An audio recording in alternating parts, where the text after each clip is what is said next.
En direct de Frézan sur Radio No Logo, l'interview avec Bandicoot in Dub.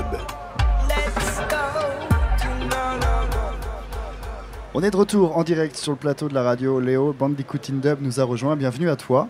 Salut, merci pour l'accueil. Comment ça va? La Vibes du No Logo Festival, c'est un festival que tu connaissais déjà ou pas? Ouais, tout à fait. Ouais, T'es déjà venu en tant que festivalier? Et oui, il y a 10 ans, j'ai fait une édition. C'était la première. Ok, avec Donc, quand il y avait Negmaron, tout ça là. Ouais, notamment. Voilà, ouais, oui. effectivement. Ok. Donc c'était un peu dans mes premiers festoches Ok. sur cette Vibes.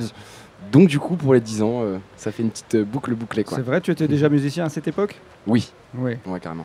Tu es multi-instrumentiste, on peut dire ça? Ouais, on peut, je pense. Et beatmaker aussi, on peut dire ça? Ça reste l'activité principale même, D'accord. effectivement, ouais. Quand tu es en live, tu beatmakes en live? Ouais, c'est ça. Ben, je reprends le principe donc dub, où Ouais. j'ai des pistes séparées, des caisses Ouais. claires, des Mhm. instrus, et moi j'envoie des effets. Voilà, ça reste numérique, ça reste Mhm. via l'ordinateur, mais c'est plus compact, donc plus pratique. C'est avec un launch control de Novation, un truc comme ça? Ouais, c'est ça, C'est tout ça à fait. Mhm. T'as combien de contrôleurs avec toi? J'en ai deux. Les J'en deux ai mêmes? deux. Ouais, les deux mêmes, donc ça me permet d'avoir pas mal de pistes et pas mal de contrôles. Ok. Ça veut dire que tu as au moins 16 pistes en même temps? Un bon 16 pistes, ouais, Ok. plus les boutons, tout est possible. Et puis après, je sais partout, et Mhm. je renvoie ça en régie. J'ai Mhm. un ingénieur du son Oui. qui reprend tout et qui refait à sa sauce aussi, qui règle. Il y a et un même double des mixage, quoi. Ouais, c'est ça, et même des fois qui se renvoie ses effets et tout, donc c'est un boulot à deux en vrai. Ok. Ok. Puis il y a aussi des fois des instruments, comme le didgeridoo et d'autres, le melodica et un autre, alors je ne connais pas, le theremin.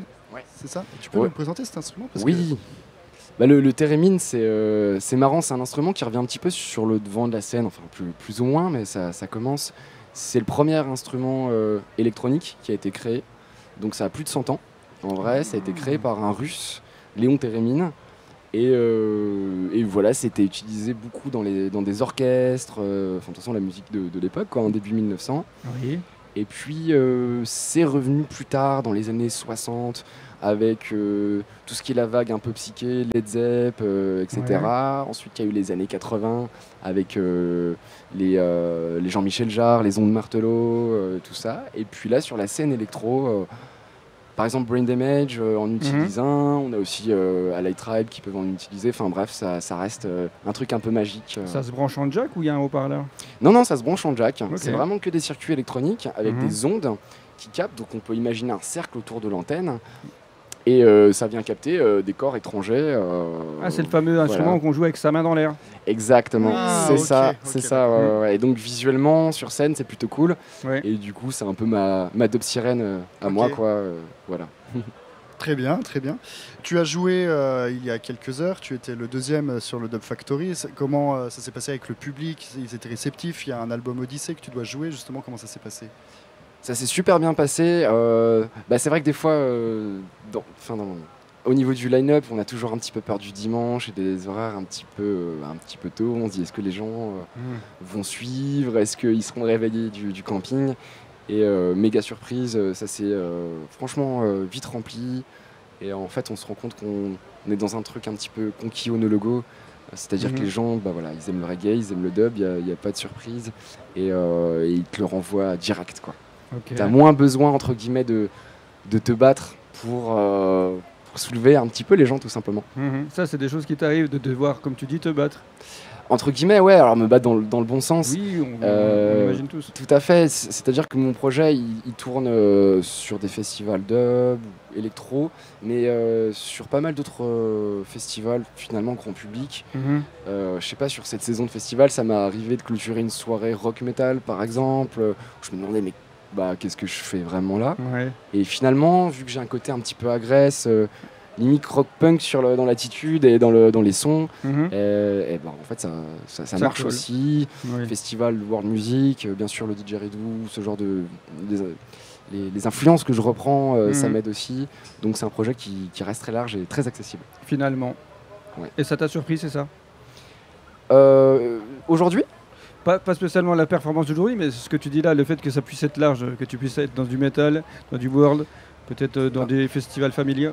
Ouais, au début, oui, bien sûr. Bien sûr, au début, je me suis dit, en fait, t'es en mode dub, c'est dans le titre, Bandicoot in Dub, et en fait, tu t'y fais vite, et moi, j'adore ça, c'est trop bien. En même temps, logiquement, les programmateurs ne sont pas censés faire n'importe quel choix. Oui, tout à fait. Donc on peut faire confiance au fait qu'il t'est programmé en sachant que... Ouais. Projetant que tu aies du succès avec le public qui connaissent eux sur place. Tout à fait, ouais, complètement. Et puis par rapport à la programmation, tu fais partie du label ODG. Oui. Tu tournes aussi beaucoup avec eux, vous êtes tout un crew, donc c'est l'occasion aussi de retrouver des copains en fait. Complètement, particulièrement aujourd'hui, ou en tout cas, on est Logo, justement, c'est ce qu'on se disait tout à l'heure un petit peu, c'est que ça fait un peu la petite réunion à la fin de l'été presque, en disant ça va les gars, pas trop fatigués, bon, vous avez bien rigolé, ouais grave. Mais c'est vrai qu'il y a toute cette effervescence autour de ce label, quoi, en fait, où ils sont méga bougés, et ben voilà, pour que ça soit un petit peu plus connu et que ça mette pas mal d'artistes sur des devants de scène. Tout à fait, ouais. Ils ont plus vraiment besoin de promotion, eux.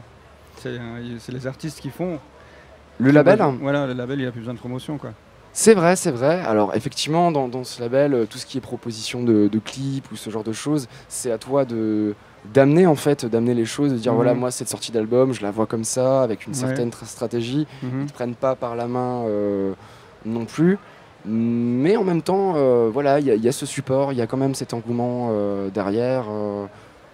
Ça marche dans les deux sens, je trouve. Par exemple, il pourrait avoir un regard artistique sur un clip que tu pourrais faire. Il faudrait que tu le pitches avant de le tourner pour pas investir pour rien, par exemple. Ou tu as vraiment totale liberté, mais... À moins que le clip, en fait, fasse cheap. Ouais. Vraiment que ça fasse pas très pro. Peut-être que là, je pense qu'il mettrait certaines limites. Mais non, en fait, on a une libre... On peut présenter des clips tournés sur scène. On peut présenter vraiment des artistiques assez libérés. Et je trouve ça génial parce que du coup, dans tout leur panel d'artistes, parce que je pense qu'il y a eu au moins 200 artistes qui ont sorti des trucs chez eux depuis... impressionnant. Non, sans mentir, hein, franchement, eh ben, ça donne des choses ultra larges, quoi. Donc ça, c'est très cool. C'est plutôt cool. Hein. Tu as des choses en préparation en beatmaking en ce moment ? Ouais, tout à fait. Voilà, jamais, peut-être ? Il y a un album qui est sorti il y a 4 mois, en avril dernier. Ça a été produit au Burkina Faso avec des musiciens donc au Burkina Faso. Ok. Donc, tu étais déplacé là-bas ? Ouais, tout à fait. On a fait une tournée là-bas. Ils sont venus faire une petite tournée en France aussi. C'était dans le cadre d'un partenariat avec un festival qui s'appelle le FIMU, donc qui est pas très très loin d'ici. Ouais. Tu es originaire de là-haut, toi ? J'ai la famille à Belfort et donc pas mal d'accroches avec la Poudrière, le Moloko, le FIMU, donc il y a cette proximité-là, tout à fait. Donc il y a eu cette chose-là, un album qui sonne très, très, on va dire, afro-dub. Et c'était une passade, et pour la suite, je vais proposer quelque chose de complètement différent, où je vais remettre mes instruments un petit peu plus sur le devant de scène, avec des jeux de scène, vraiment pas un morceau, ça s'arrête, je reprends un autre morceau, là va y avoir des vraies transitions, un ingé lumière aussi qui va nous rejoindre. Tu imagines une scénographie directement là. Oui, voilà, c'est ça. Tu vas faire une résidence, donc j'imagine. Oui, tout à fait, les résidences, c'est super important, en tout cas pour moi, surtout avec les instruments, et puis même travailler avec les salles de concert, c'est ultra important. Voilà, pour le contact. Bien sûr. Et finalement, moi, c'est mes collègues.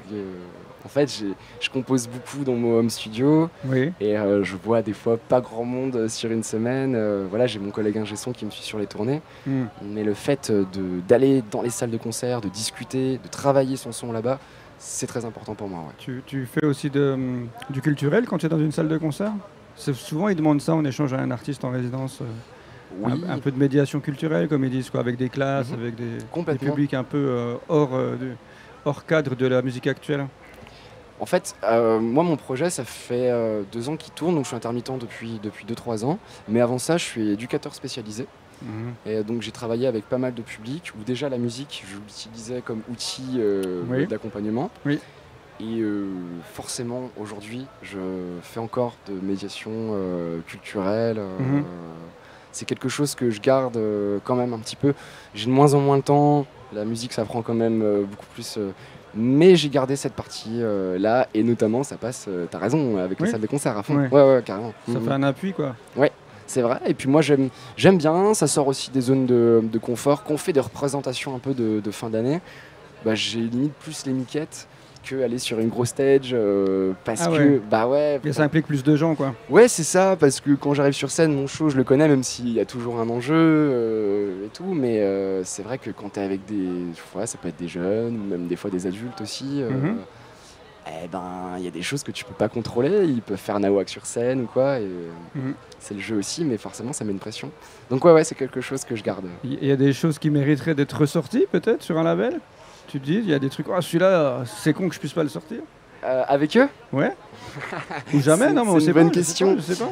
Tu t'es jamais dit, tiens, ce morceau, putain, il claque. Si. Tu vois, complètement, bien sûr, il y a des choses. Mais finalement, je le fais pas. Et, peut-être que c'est quelque chose qui leur appartient aussi. Voilà, il faut avoir les droits, comme dirait l'autre. Ah non, c'est vraiment plutôt. Non, je pense que ça leur ferait plaisir même. Je pense pas que c'est une histoire de droit. Après, ce genre d'atelier, ça me permet de sortir aussi du dub et de faire d'autres choses. Ouais. Voilà, moi j'aime faire énormément tout ce qui est trap, hip-hop. Évidemment, pour un certain public, c'est le truc qui passe. Sinon, tu les intéresses pas, quoi. Ouais, c'est ça, et moi ça me fait plaisir de proposer autre chose.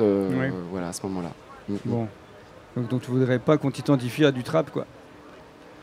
Non, en vrai, non. Moi, je fais partie de cette génération dub, je pense, où c'est clairement identifié, où on ouvre encore plus les choses, même comme d'autres l'ont fait avant. Est-ce qu'il y a dans le monde du dub trap, du trap dub, je sais pas dans quel sens mettre les mots, ça existe? Oui, complètement. Okay. Puis même ça a été démocratisé. Alors, des fois, ça reste léger, c'est des petites influences, mais des Panda Dub, des Tetra Hydroca, ils ont bien commencé à défricher tout ça. Ou des Bigger Ranks qui utilisent l'autotune autant sur les albums qu'en concert. Pour moi, c'est déjà la démocratisation de tout ça. C'est aller chercher d'autres influences. Et je trouve ça génial. Je trouve ça génial. C'est ce qui me plaît dans cette musique.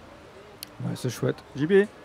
Non, moi j'écoute votre discussion, ça me plaît beaucoup. J'apprends beaucoup de choses, justement, le processus de composition que tu peux avoir. Moi je suis un peu musicien, JB ne l'est pas. Du coup, c'est notre caution. Tu as le droit. Musicale. Non, est-ce que tu vas aller voir peut-être des concerts ce soir? Qu'est-ce qui t'intéresse à poursuivre? En fait, j'en ai déjà loupé pas mal. J'ai déjà un peu le seum. Alors, il y a pas mal de nostalgie.